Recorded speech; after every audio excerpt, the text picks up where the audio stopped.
मित्रहो नमस्कार. घटना समितीतल्या दुर्गा या लेखमालेत आज आपण पूर्णिमा बॅनर्जी या दुर्गेचा परिचय करून घेणार आहोत. लेखक प्रमोद कुलकर्णी, पुणे. अभिवाचन दत्ता सरदेशमुख. घटना समितीतल्या दुर्गा पूर्णिमा बॅनर्जी.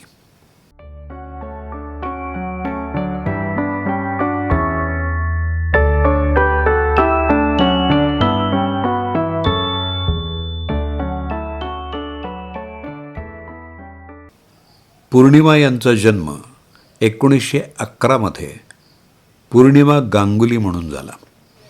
त्यांच्या जन्म आणि मृत्यूच्या अचूक तारखांबद्दल इतिहासात कोणतीही अधिकृत नोंद उपलब्ध नाही. त्यांच्या शालेय शिक्षणाबद्दल कोणत्याही नोंदी उपलब्ध नाहीत. अरुणा असफ अली या पूर्णिमा यांच्या मोठ्या बहीण होत्या. अरुणा स्वातंत्र्य लढ्यातल्या आणि विशेषतः 1942च्या भारत छोडो आंदोलनातल्या कर्तृत्वासाठी प्रसिद्ध आहेत. अरुणा यांचं शालेय शिक्षण लाहोर आणि नैनिताल या ठिकाणी झालं.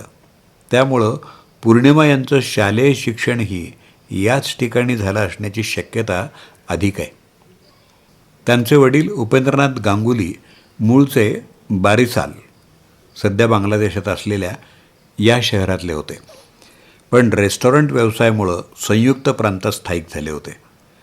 त्यांच्या कुटुंबाचे रवींद्रनाथ टागोर यांच्याशी घनिष्ठ संबंध होते. नंतरच्या काळात रवींद्रनाथ यांच्या मुलीचं गांगुली कुटुंबात लग्न झाल्यामुळं दोन्ही कुटुंबांमध्ये दृढ नातेसंबंध प्रस्थापित झाले. 1927च्या सुमाराला पूर्णिमा यांचा विवाह अलाहाबाद, आता प्रयागराज इथल्या प्रणव कुमार बॅनर्जी यांच्याशी झाला. प्रणव यांचे वडील प्यारेलाल हे अलाहाबादमधले प्रमुख वकील होते. ते मोतीलाल नेहरूंचे समकालीन होते. मोतीलालसुद्धा अलाहाबादमधले प्रसिद्ध वकील होते. मोतीलाल आणि प्यारेलाल हे खूप जवळचे मित्रही होते. त्यामुळं लग्नानंतर पूर्णिमा यांची नेहरू कुटुंबातल्या सर्व सदस्यांशी चांगली ओळख झाली होती. जवाहरलाल नेहरूंनी पूर्णिमा यांना नोरा असं टोपणनाव दिलं होतं. नेहरूंशी असलेल्या जवळीकीमुळं पूर्णिमा स्वातंत्र्य चळवळीकडं आणि समाजवादी विचारांकडं आकर्षित झाल्या. लहान वयातच त्या अखिल भारतीय महिला परिषदेच्या AIWC पदाधिकारी झाल्या. त्या खूप उत्साही आणि सर्वांना मदत करणाऱ्या होत्या. त्यांनी 1930च्या सविनय कायदेभंगाच्या चळवळीत सक्रिय भाग घेतला होता. 26 जानेवारी 1932 रोजी पूर्णिमा, विजयालक्ष्मी पंडित आणि इतर अनेक कार्यकर्त्यांना स्वातंत्र्याची शपथ घेण्याची बैठक घेतल्याबद्दल अटक करण्यात आली. त्यानंतर लवकरच त्या अलाहाबाद काँग्रेस कमिटीच्या सचिव झाल्या. शेतकरी आणि कामगार वर्गाला संघटित करण्याकडे त्यांनी लक्ष दिलं. त्यांच्यासाठी त्यांनी अनेक बैठका घेतल्या. 1940मध्ये ब्रिटिश सरकारनं दुसऱ्या महायुद्धात भारताचा सहभाग एकतर्फी ठरवल्याच्या निषेधार्थ काँग्रेसनं वैयक्तिक सत्याग्रहाची घोषणा केली. पूर्णिमानी या सत्याग्रहात भाग घेतल्याबद्दल त्यांना अटक झाली. 1942मध्ये भारत छोडो आंदोलनात भाग घेतल्याबद्दल त्यांना पुन्हा अटक करण्यात आली आणि तुरुंगवासाची शिक्षा झाली. इतर अनेक प्रमुख काँग्रेस कार्यकर्त्यांमध्ये इंदिरा गांधी आणि सुचेता कृपलानी या त्यांच्या तुरुंगातल्या साथीदार होत्या. पूर्णिमा यांनी तुरुंगातल्या वेळेचा सदुपयोग केला आणि आपलं BA ग्रॅज्युएशन पूर्ण केलं. तुरुंगातला सर्वसाधारण भागामधला गोंगाट त्यांच्या अभ्यासात अडथळा आणत असल्यामुळं सुचेता कृपलानी यांनी तुरुंग अधिकाऱ्यांना पूर्णिमाला एकांतात ठेवण्याची विनंती केली, जेणेकरून त्या आपल्या अभ्यासावर लक्ष केंद्रित करू शकतील. तुरुंग अधिकारी यासाठी नाखुश असल्यामुळं सुचेता याने पूर्णिमासोबत एकांतवासात राहण्याची तयारी दर्शवली. मिठाच्या सत्याग्रहामध्ये सुद्धा पूर्णिमा सहभागी झाल्या होत्या. स्वातंत्र्य आंदोलनात त्या धाडसी स्त्री म्हणून ओळखल्या जात होत्या. 1940च्या सत्याग्रह आंदोलनात जयप्रकाश नारायण यांना अटक झाली होती. पूर्णिमा यांनी त्या दिवसात आणि त्या दहशतीच्या वातावरणात जयप्रकाश नारायण यांच्या सुटकेसाठी हायकोर्टात हेबियस कॉर्पस याचिका दाखल करण्याचं असामान्य धैर्य दाखवलं. मात्र ही याचिका फेटाळण्यात आली. 1946मध्ये त्या संयुक्त प्रांत विधान परिषदेवर निवडून आल्या. त्यांना परिषदेच्या विविध समित्यांवर घेण्यात आलं होतं. त्याच वर्षी त्या संविधान सभेवर आल्या. वयाच्या 35व्या वर्षी त्या विधानसभेतल्या सर्वात तरुण सदस्यांपैकी एक होत्या.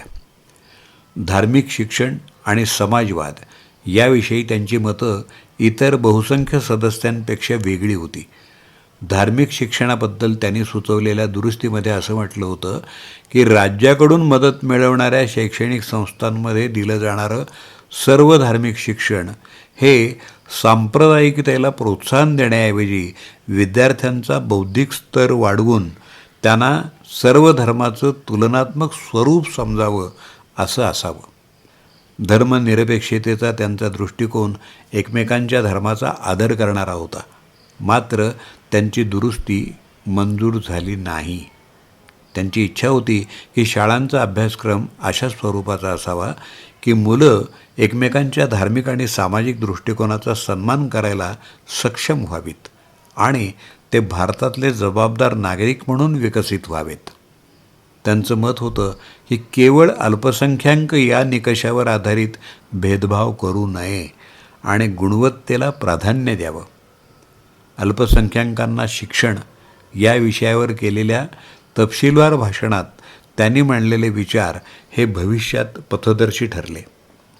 सुमारे 55 वर्षानंतर 2002मध्ये सर्वोच्च न्यायालयाच्या एका महत्त्वपूर्ण निर्णयात न्यायालयानं संविधान सभेत पौर्णिमा यांनी अल्पसंख्याकांसाठीच्या शिक्षणावर केलेल्या भाषणाचा संदर्भ घेतला.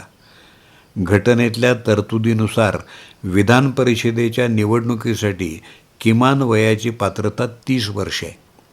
ही पात्रता पौर्णिमा यांनी सुचवलेल्या दुरुस्तीमुळे आहे. मूळ प्रस्तावात हे वय 35 वर्ष होतं. ते त्यांच्या सूचनेवरून बदललं. संसदेच्या वरच्या सभागृहाच्या म्हणजे राज्यसभेच्या रचनेबद्दलच्या चर्चेत त्यांनी सक्रिय भाग घेतला. त्यांनी जगण्याचा अधिकार, व्यक्तिस्वातंत्र्य आणि मालमत्तेच्या मूलभूत अधिकारावर सखोल भाष्य केलं. त्यांनी 4 दुरुस्त्या सुचवल्या, ज्यामध्ये अटक केलेल्या व्यक्तीचे अधिकार, फौजदारी खटला चालवण्यासाठी कालमर्यादा, खटल्याशिवाय एखाद्याला किती काळ अटकेत ठेवता येईल तो कालावधी मर्यादित करणं, बंदिवानाच्या कुटुंबाला भरपाई आणि अशा इतर बाबी होत्या. कायद्याच्या हातून कोणालाही त्रास होऊ नये हा त्यांचा उद्देश होता. मात्र त्यांच्या दुरुस्त्या मंजूर झाल्या नाहीत. परंतु न्यायालयीन निर्णयांच्या नंतरच्या काळातल्या निकालांचं जर आपण निरीक्षण केलं तर न्यायालयांनी घटनासभेत पौर्णिमा यांनी घेतलेल्या मतांशी एक प्रकारे सहमती दर्शवली असल्याचं आपल्याला आढळून येतं. सर्वोत्कृष्ट सरकार तेच असेल की जे कमीत कमी शासकीय नियंत्रण करतं. या मुद्द्यावर त्यांनी भर दिला.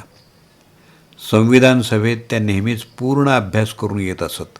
तसंच चर्चा, वादविवादात त्यांची भूमिका ठाम आणि स्पष्ट असायची. संविधान सभेत सुरुवातीला एकूण 15 महिला सदस्य होत्या. पण लीला रॉय आणि मालती चौधरी यांच्या राजीनाम्यानंतर तसंच विजयलक्ष्मी पंडित यांची रशियामध्ये राजदूत म्हणून नियुक्ती झाल्यानंतर आणि सरोजिनी नायडू यांच्या निधनानंतर महिला सदस्यांची संख्या 11वर आली. पौर्णिमा यांनी सुचवलं की या 4ही जागा इतर महिला सदस्यांच्या नियुक्त्या करून भराव्यात. मात्र त्यांच्या सूचनेची अंमलबजावणी झाली नाही. राष्ट्रगीत अधिकृतपणे स्वीकारल्यावर ते संविधान सभेत गायलं गेलं. पौर्णिमा बॅनर्जी यांनी राष्ट्रगीत गाणाऱ्या कोरसचं नेतृत्व केलं. 24 नोव्हेंबर 1949 रोजी संविधान सभेसमोर पौर्णिमा यांचं अंतिम भाषण झालं. त्यात त्यांनी असं मत व्यक्त केलं की भारतातली लोकशाही समृद्ध करण्यासाठी संविधानाला एक मूळ पाया म्हणून समजलं पाहिजे. त्या पुस्तकप्रेमी आणि पक्षी निरीक्षक होत्या. त्यांच्या व्यस्त वेळापत्रकात सुद्धा त्या या दोन्ही आवडींसाठी वेळ काढायच्या. त्या वाचलेली पुस्तकं आणि पाहिलेले पक्षी याच्यावर पंडित जवाहरलाल नेहरूंना वेळोवेळी पत्र लिहायच्या. आणि पंडित नेहरूसुद्धा त्यांनी स्वतः वाचलेल्या निरनिराळ्या पुस्तकांवर परत उत्तर लिहायचे. वारंवार होणारी अटक, आंदोलनाचा अतिरिक्त ताण आणि सततच्या प्रवासामुळं 1944पासून त्यांची तब्येत बिघडली होती. त्यांनी आपल्या आरोग्यापेक्षा राष्ट्रीय कामांना प्राधान्य दिलं. त्यामुळं 1951मध्ये वयाच्या अवघ्या 40व्या वर्षी पूर्णिमा बॅनर्जी या दुर्गेनं अखेरचा श्वास घेतला.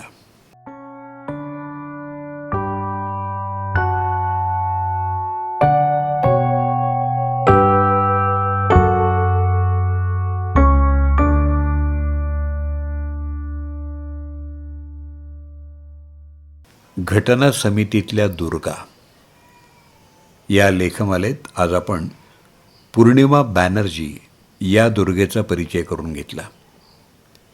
लेखक प्रमोद कुलकर्णी, पुणे. त्यांचा मोबाईल नंबर 9850812443. अभिवाचन दत्ता सरदेशमुख. 8329730186.